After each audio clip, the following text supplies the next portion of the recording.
अब इसके कारण आप देखिए कि कांग्रेस का जो पतन शुरू हुआ वो इसी तरह की प्रक्रिया से शुरू हुआ। अगर भारतीय जनता पार्टी ने इस प्रक्रिया को रोका नहीं, इस तौर तरीके में बदलाव नहीं किया, तो आज और कल में तो कुछ नहीं होने जा रहा है। 2 साल, 4 साल, 5 साल और शायद 10 साल में भी ना हो, लेकिन उसके बाद होना शुरू होगा, उसका असर दिखाई देना शुरू हो जाएगा। तो गुजरात का प्रयोग जो है वो अच्छी खबर भी है, बुरी खबर, दोनों एक साथ है। अच्छी खबर ये है कि हाईकमान का यानी केंद्रीय नेतृत्व का पूरा प्रभाव है पार्टी पर, पूरी पकड़ है पार्टी पर। ये होना भी चाहिए। डेमोक्रेसी में बहुत ज़रूरी है कि जो सबसे बड़ा नेता है उसका सबसे ज़्यादा प्रभाव हो, उसके कहने के मुताबिक, उसकी इच्छा के मुताबिक पार्टी और सरकार चले।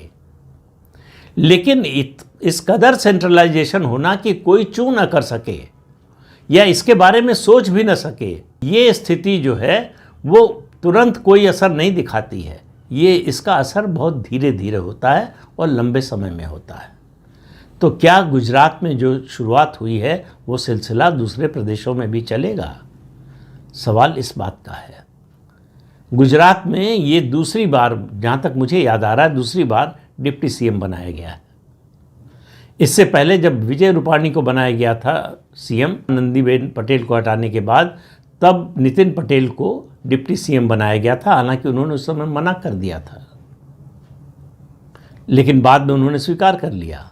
ये मोदी और अमित शाह के राज में पहला प्रयोग था कि पटेल समुदाय के किसी मुख्यमंत्री को हटाकर गैर पटेल समुदाय का मुख्यमंत्री बनाया जाना।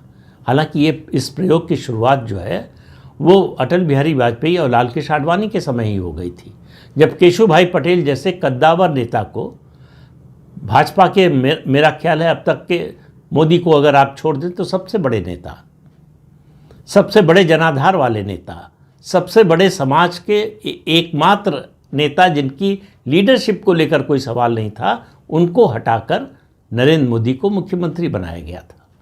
और ये फैसला उस समय के प्रधानमंत्री अटल बिहारी वाजपेयी और लाल कृष्ण आडवाणी का फैसला भविष्य की दृष्टि से बहुत सही साबित हुआ, भाजपा के भविष्य की दृष्टि से भी सही साबित हुआ।